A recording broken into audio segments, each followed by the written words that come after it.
ઉભેલા તમામ પોલીસ અધિકારીઓ માટે એકવાર જોરદાર તાળીઓ થઈ જાય।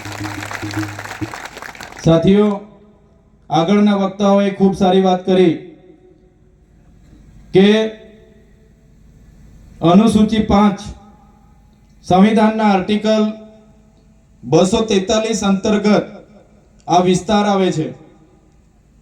1996 ના પેશા એક્ટ મુજબ આ વિસ્તાર આવે છે।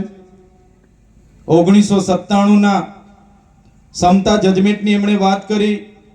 18 એપ્રિલ 1913 ના વેદાંતા જજમેન્ટની પણ એમણે વાત કરી અને સુપ્રીમ કોર્ટના જે આપણને આદેશો મળ્યા છે એ તમામ આદેશોની વાત કરીએ છતાં પણ એક હતું 30 વર્ષથી ભારતીય જનતા પાર્ટીનું ગુજરાતમાં શાસન હોય છતાં એક પણ વસ્તુ આજે લાગુ કરવામાં નથી આવ્યો। સાથીઓ, એટલા માટે લાગુ કરવામાં નથી આવતું કે આપણા લોકો 5 વર્ષ સુધી કેટલાક કહે કે ભાઈ કોલબ નદી પરનો જર્જરિત બ્રિજ બનાવી આપો, અમને તકલીફ છે। કોઈ કે રોડમાં અમારી જમીન જાય છે બચાવો, કોઈ કે અમારી જંગલ જમીન અમને આપો, કોઈ કે અમારે હાઈ ટેન્શન લાઈનોમાં જમીનો જાય છે બચાવો। 5 વર્ષ સુધી આપણા લોકો લડે છે રોડ પર। શિક્ષકોની ભરતી માટે ઉતરે, શાળા સારી આપો એના માટે ઉતરે, પીવાના પાણી માંગે, ડેમોમાં જમીન જાય એના માટે લડે। પણ જેવી ચૂંટણી આવે, દેશના વડાપ્રધાન અહીંયા આવે અને કહે કે ભાઈ હું તો નાનો હતો, નાના પોંડામાં ફરતો હતો, કબરાડામાં ફરતો હતો, કોલોક નદીમાં નાવા જતો હતો, આટલી વાત કરે એટલે આપણા લોકો ભોળા લોકો એટલે બધા જઈને મત આપી આવે, કમળને દબાવી આવે। સાચી વાત છે કે ખોટી વાત છે? 5 વર્ષની સમસ્યા ભૂલી જાય અને કમળના બટનને દબાવી 30 વર્ષ સુધી તાલુકામાં, જિલ્લામાં, ધારાસભ્યમાં, સાંસદમાં બધી સરકારો એમની તમે બનાવી આપી છે ને। હવે આજે ખબર પડી ગઈ ને શું થાય તે? ખબર પડી ગઈ ને શું થાય?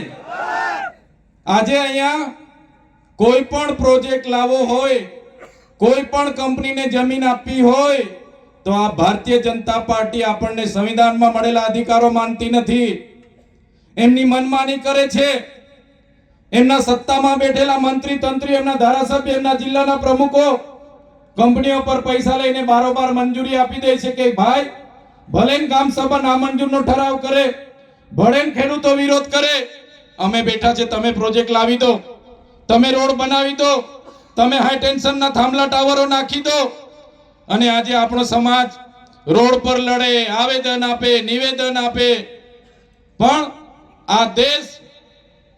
આ દેશમાં લોકશાહી જેવું કંઈ નથી એ આપણે બધાએ જાણવું પડશે અને આ ભારતીય જનતા પાર્ટીના લોકોને કહેવું પડશે આ દેશ એ સંવિધાનથી ચાલવો જોઈએ।